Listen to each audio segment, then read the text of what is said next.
آج دنیا میں 2.5 کروڑ لوگ ایسے ہیں جن کے نام میں خان آتا ہے، جیسے کہ شاہ رخ خان، عامر خان اور آف کورس عمران خان۔ منگولیا کو آج بھی اگر دیکھا جائے تو ایک بہت ہی غریب اور عام سا ملک ہے، اور اس زمانے میں تو اس سے بھی بہت زیادہ کمزور تھا۔ اسی لیے چنگیز خان کے اس ایمپائر کے بننے کے بعد بھی منگولیا کے نیبر چائنا نے اسے سیریسلی نہیں لیا، کیونکہ آنے والے کچھ ہی سالوں میں چنگیز خان نے چائنا کی کیپٹل بیجنگ کو فتح کر لیا، اور پہلی بار لوگوں نے دیکھا کہ چنگیز خان کتنا ظالم ہے۔ اور اس کے ظلم کی کہانیاں تو ہم سب نے سنی ہے کہ وہ لوگوں کے سر کاٹ کر اس کے پیرامڈز بنایا کرتا تھا، لیکن یہ ظلم چنگیز خان کا کوئی شوق نہیں تھا، اس ظلم سے اسے بہت بڑا فائدہ تھا۔ مطلب اس نے اپنی پوری فوج کو 10 آدمیوں کے گروپس میں ڈیوائیڈ کیا، اور پھر 10 سے 100، اور پھر 100 سے 1000، اور 1000 سے 10,000 کے گروپس۔ نا چنگیز خان نے اپنی آرمی کے لیے ایک رول بنایا تھا کہ ہر 10 لوگوں کے گروپ میں اگر ایک بندہ بھی جنگ چھوڑ کر بھاگ جائے تو اس کے گروپ کے باقی 9 لوگوں کے سر کاٹ دیے جائیں گے، جس سے چنگیز خان کی آرمی کے سولجرز ایک دوسرے کو جنگ سے بھاگنے ہی نہیں دیتے تھے، اور جو بھی بھاگنے کی کوشش کرتا تھا اسے اس کی آرمی خود ہی مار دیتی تھی۔ اس کے علاوہ چنگیز خان نے جسٹس کا ایک ایسا سسٹم بنایا کہ اگر کوئی بھی اس ایمپائر میں کسی دوسرے کا گھوڑا چوری کرے اور پکڑا جائے، اسے اس ایک گھوڑے کے بدلے 10 گھوڑے واپس کرنے ہوں گے، اور اگر وہ واپس نہ کر سکا تو صرف اسے نہیں، اس کے پورے خاندان، بچے، بیوی، ماں باپ سب کو مار دیا جائے گا۔ اس طرح چنگیز خان کی یہ ظالم ایمپائر بہت تیزی سے پھیلنے لگی، اور آخر مسلمانوں کی ایک ایمپائر خوارزم سے ٹکرا گئی۔ پہلے تو چنگیز خان کا کوئی ارادہ نہیں تھا کہ وہ مسلمانوں سے جنگ کرے، اسی لیے اس نے خوارزم کے بادشاہ کی طرف دوستی کا پیغام لے کر ایک ڈیلیگیشن بھیجا، لیکن خوارزم کے بادشاہ نے ان سارے لوگوں کو گرفتار کر لیا، جس کی وجہ سے انہیں رہا کرنے کے لیے چنگیز خان نے اپنے ایمبیسڈر کو بادشاہ کی طرف بھیجا، لیکن بادشاہ نے اس ایمبیسڈر کا سر کاٹ دیا۔ اب یہ بہت بڑی بات، ایمبیسڈر یا میسنجر کو قتل کرنا اسلام میں اور دنیا کے ہر قانون میں بہت بڑا جرم ہے۔ جب منگولیا میں چنگیز خان کو اس کا پتہ چلا تو اسے بہت غصہ آیا، اور اب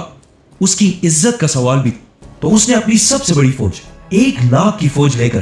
خوارزم کی طرف روانہ ہوا، اور یہاں مسلمانوں اور مونگولز کے درمیان اگلے 100 سال کی جنگ شروع ہوئی۔ چنگیز خان نے بہت تیزی سے خوارزم کی اس پوری ایمپائر کو ختم کر دیا، اور ہر سٹی کو فتح کرنے کے بعد وہاں کی ساری پاپولیشن کے سر کاٹ دیے، اور پھر ان کے پیرامڈز بنائے تاکہ پوری دنیا کو پتہ چل جائے کہ چنگیز خان سے پھڈا لینا کوئی آسان کام نہیں ہے۔ چنگیز خان کے حملے سے پہلے خوارزم ایمپائر، جس میں آج افغانستان، ازبکستان، تاجکستان جیسے علاقے ہیں، ان کی آبادی 2 ملین 20 لاکھ کے قریب تھی، اور چنگیز خان کے حملے کے بعد اب یہاں کی آبادی صرف 2 لاکھ رہ گئی تھی۔ مطلب چنگیز خان نے 18 لاکھ مسلمانوں کو شہید کیا تھا۔ ان علاقوں کو فتح کرنے کے بعد ایک دن چنگیز خان نے سارے مسلمانوں کو ایک مسجد میں جمع کیا، اور پھر خود ممبر پر چڑھا اور سارے مسلمانوں سے کہا کہ میں تمہارے رب کی طرف سے تم پر عذاب بنا کر بھیجا گیا۔ اس کے بعد منگولین ایمپائر اور بھی بڑھتی گئی، اور اوپر رشیا کو بھی فتح کر لیا، لیکن اسی دوران منگولیا میں چنگیز خان فوت ہو، اور اپنے بعد اپنے بیٹے اوگودائے کو سب کا بادشاہ بنایا، اور اپنی پوری ایمپائر کو اپنے بیٹوں میں ڈیوائیڈ کر دی۔ لیکن چنگیز خان کے جانے کے بعد بھی منگول ایمپائر ہر طرف پھیلتی گئی، اور آخر بہت سال بعد چنگیز خان کے پوتے ہلاکو خان نے ایک اور بہت بڑی فوج تیار کی، اور اسے لے کر بغداد عباسی خلافت کے کیپٹل کی طرف بڑھنے لگا، جو اس وقت دنیا کی سب سے بڑی اور سب سے پاورفل سٹی تھی۔ اب چاہیے تو یہ تھا کہ اس وقت کے مسلمان یونائٹ ہو کر منگول سے لڑتے، لیکن اس وقت کے مسلمان اتنے فرقوں میں ڈیوائیڈ ہو چکے تھے کہ منگول ایمپائر سے لڑنے سے زیادہ وہ ایک دوسرے سے ڈیبیٹس اور مناظروں میں زیادہ انٹرسٹڈ تھے۔ ہلاکو خان نے ہر طرف سے بغداد کو گھیر لیا، اور پھر آخر 1258 بغداد کو مسلمانوں سے چھین لیا اور مسلمانوں کے خلیفہ کو قتل کر دیا، جس کے بعد عباسی خلافت 500 سال تک حکومت کرنے کے بعد ہمیشہ کے لیے ختم۔ بغداد فتح کرنے کے بعد ہلاکو خان کی فوج نے اتنا خون بہایا کہ کہا جاتا ہے کہ بغداد میں دریائے فرات کا کلر مسلمانوں کی خون کی وجہ سے کئی دن تک بالکل ریڈ،